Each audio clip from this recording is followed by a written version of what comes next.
So, guys, this is Movement Sitting, and I've got somebody here who has lived in the UK for 15 whole years, and they are moving back to Nigeria.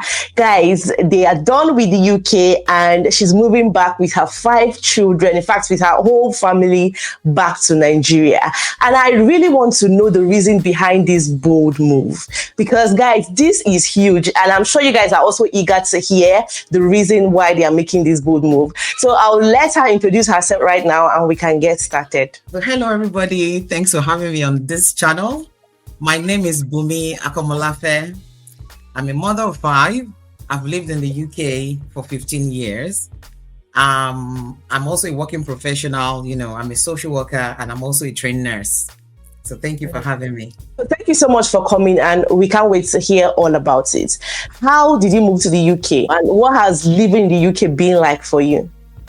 So a little background story. 15 years ago, that was 2010. We decided to get our bags and just out of Nigeria. And just like people nowadays are complaining about Nigeria, it was the same 15 years ago. Everybody was frustrated. People would complain and say this country is not getting any better. And we were one of those families who complained. And those people who even knew me right from the days of my secondary school knew that I wanted to live abroad. So I've always said to my friends, once I have the opportunity, I'm getting my bags and I'm leaving this country. And I remember I always say, I am never coming back. I always say that. And I did try to persuade my dad at the time to send me abroad to uni, to get maybe some of my education abroad. But unfortunately, the children were too much, so we couldn't afford it. So the next opportunity for me was when I got married. So once the opportunity arose in marriage, I decided to leave Nigeria. So what happened was my husband came first. And I had 1 child at the time. So then he came back the second time. We had the second child, and then we went together. So that was 2010.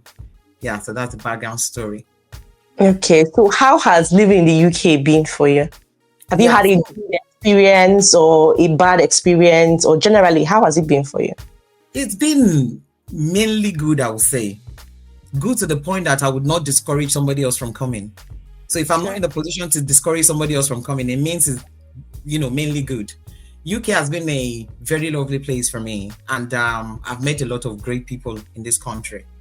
When I left Nigeria, I just finished my first degree, so I had not had any serious work experience. So coming in here with 0 work experience, 0 knowledge about things, people really helped in terms of getting the work experience. And I happened to find myself in social care. So within that sector, I have met a lot of great people, and I've not stopped working in care, since then. So for many years now. Yeah, so UK would always be my second home. I really love the people. There's been so much positive than negative, let me put it that way. So did you encounter any of the challenges of searching for jobs, or were you discriminated in any form when you were looking for jobs, or at any point in the UK, both yourself, your husband, your children? Did you experience any of such things living in the UK? Yes. I think a lot of people would say some similar things. Immigrant is an immigrant. We hear all the time, go back to your country. I think you are all used to that, by now.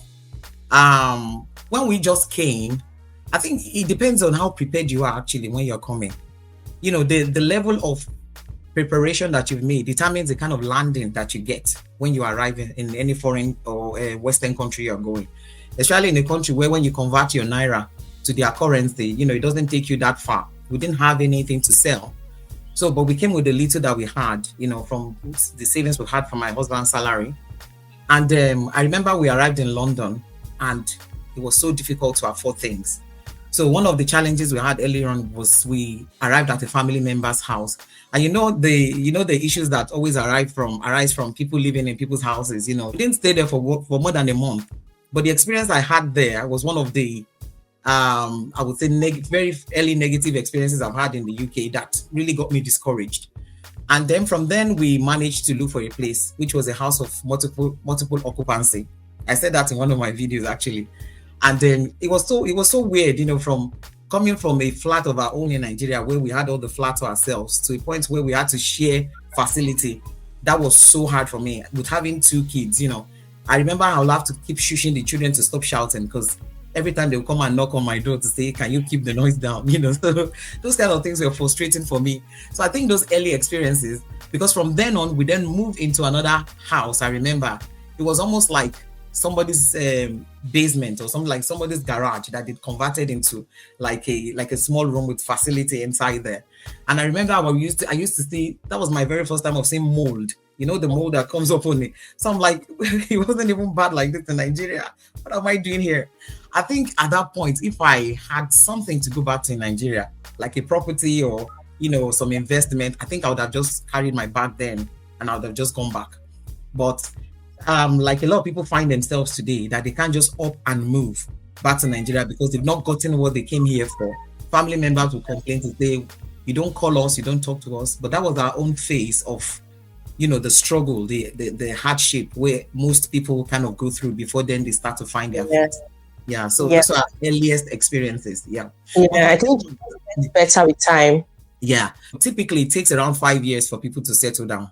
When we came, our situation was particularly difficult because I think my husband had to meet the threshold of like 50,000 thereabouts. So guys, before I continue, I just want to introduce you all to the sponsors of today's video, LemFi. LemFi is a reliable app that you can use to send money to Africa, okay? Good news, LemFi allows residents of Europe, UK, Canada, and the US to send money to Africa. They have extended to Europe now. So if you're in Europe, you can now send money with LemFi to your loved ones in Africa very easily. There are no transfer fees. The app is very easy to use. I've been using it for a while now, and I can tell you for sure that the app is secured, very easy to navigate, and it's zero transfer fees, okay? And they have the best rates you can find in the market, so you'd always get your complete value for money. So to get started, you can download the app with my referral link in the description box. You get £7 cash back on your first transactions above £50.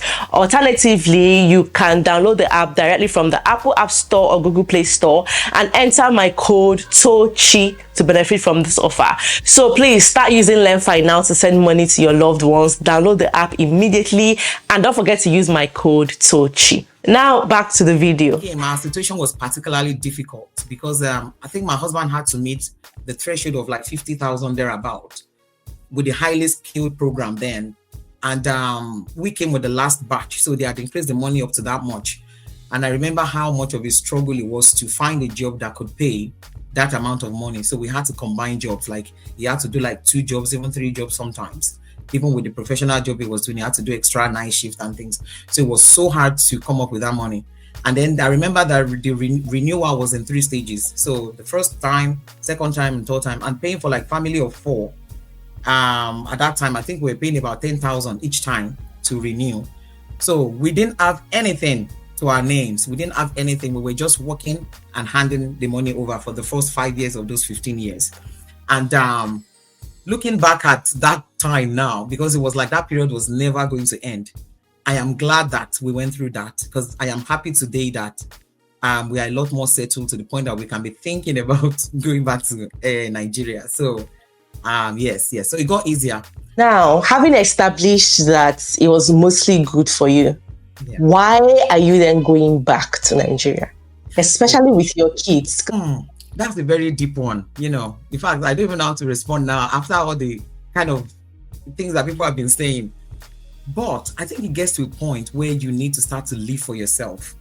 Okay. You see, there are some things I caught out of all that story I told you now, which is things that I used to do as a young lady. I used to sing, I used to write songs, and I loved that so much.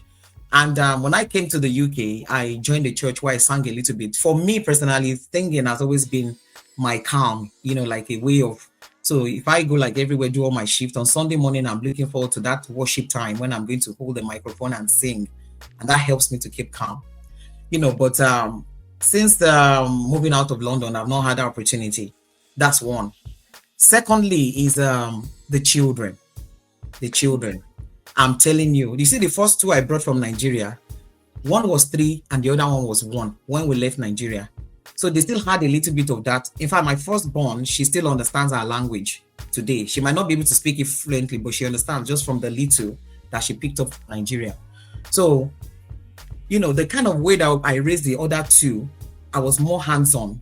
But ever since I became a working professional, it's kind of gone downhill a little bit. That's the last 3 that I had here. They need extra attention. Let me put it that way.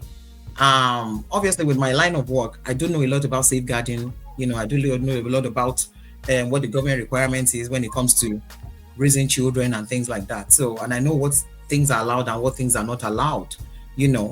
But I think it's come to the point where I need to balance my dreams, my role as a mom, and my profession.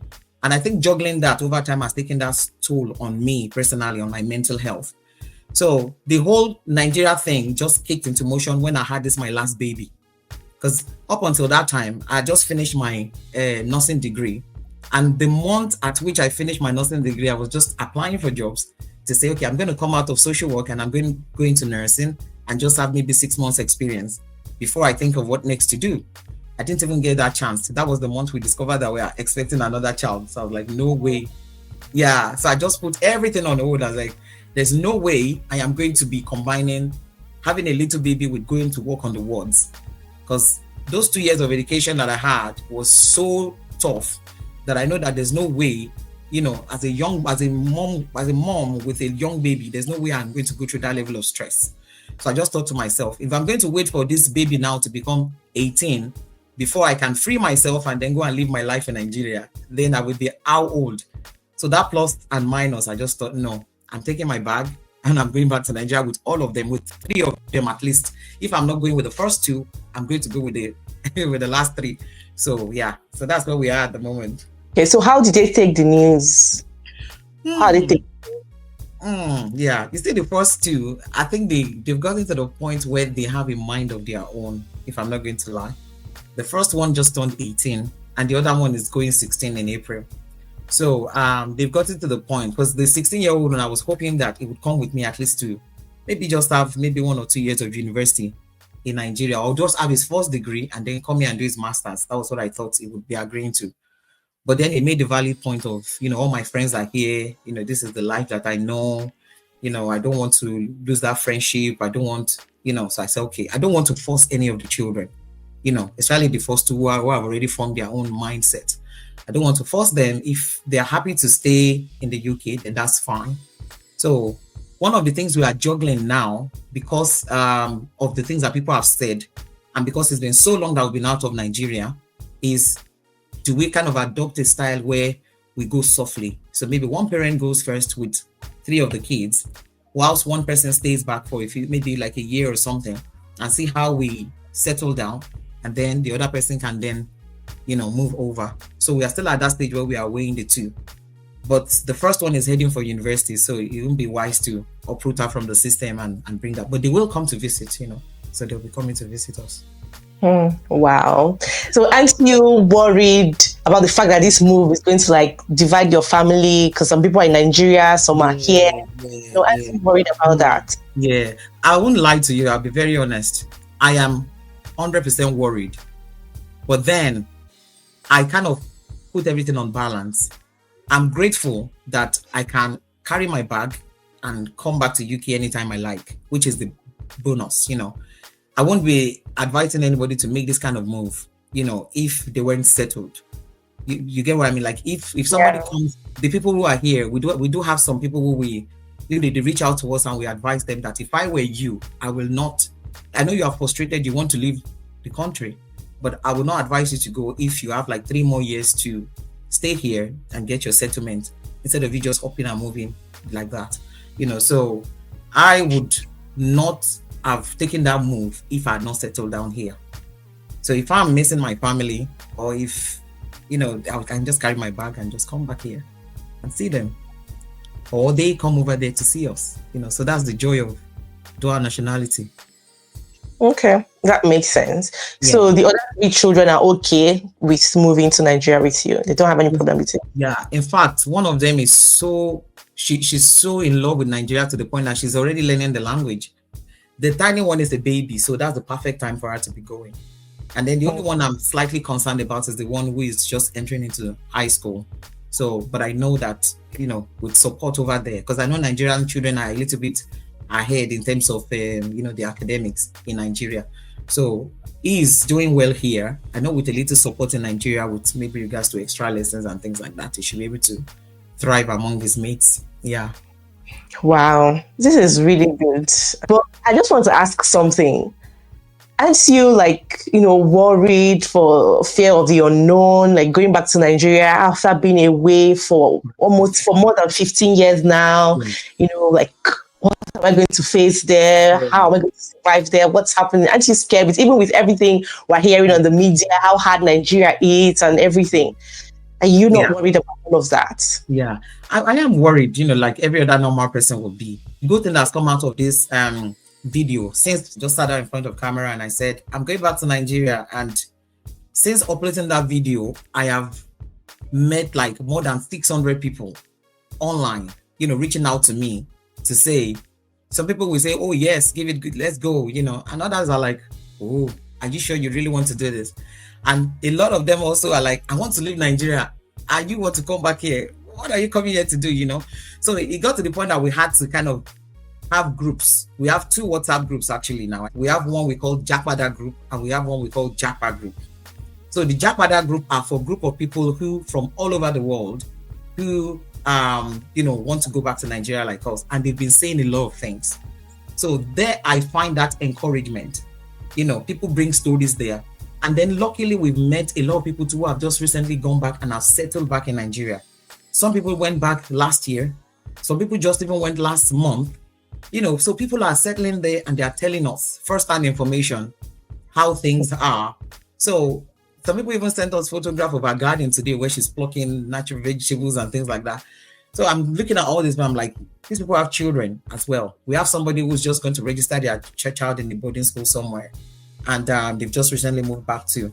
Some people have 4 kids. I have 3 who is going with me. So I think that settles me a little bit to knowing that other people are doing it and they are okay with it. I know Nigeria has these challenges and I know all that, but I just keep reminding myself that this is Nigeria that I grew up in. Things are a lot harder now, we know. And if we are all to wait until when Nigeria is fully healed, it means we are never going to return to that country at all. Because I don't think there's such country where, there is no drama going on. Look at America today. We see all the things happening there.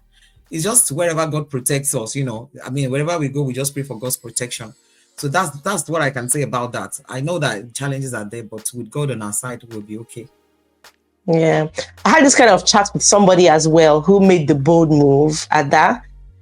After 15 years, in fact, her own that she had lived in the UK for 15 years. She had a business in the UK, and then she just said she got bored of the UK, and then they all moved back to Nigeria. She came back here. We made the video. The video is here on my channel, and she says she's doing really well. Like she's enjoying. It's one of the best decisions she has ever made in her life, going back to Nigeria. Her children are loving it there, and they are good. No regrets whatsoever.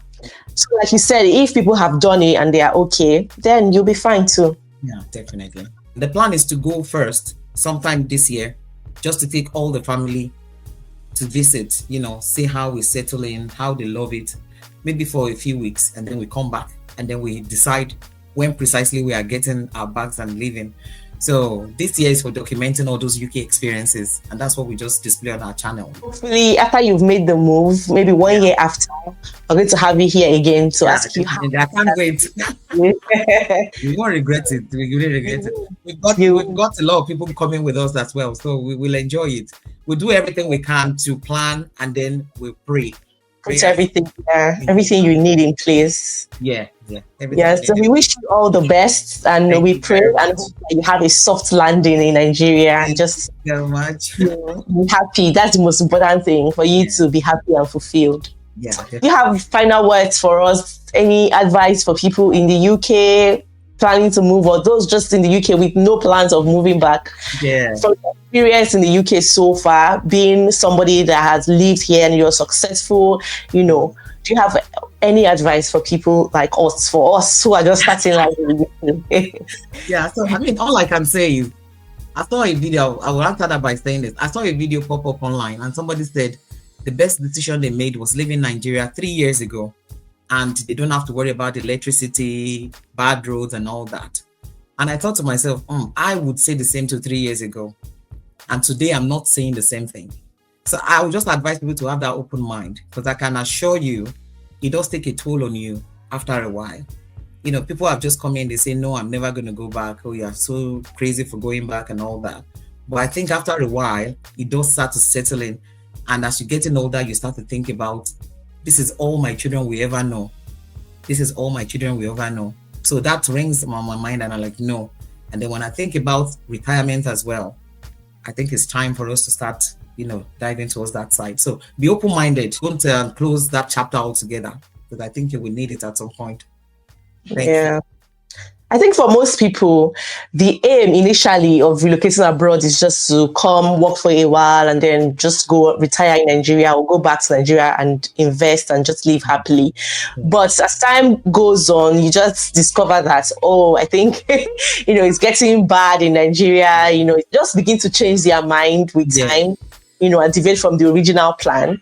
But hopefully anybody that watches this video sees that, people are beginning to do it. And it's not just a lot of people. I've even interviewed like a couple of people here on this channel who have made that bold move, So people are now beginning to understand that, home is home. Anytime. Home is home. Home is home. Home is home all the time. We have 360 something people as well who believe that home is home at the moment as we speak. So I'm not alone.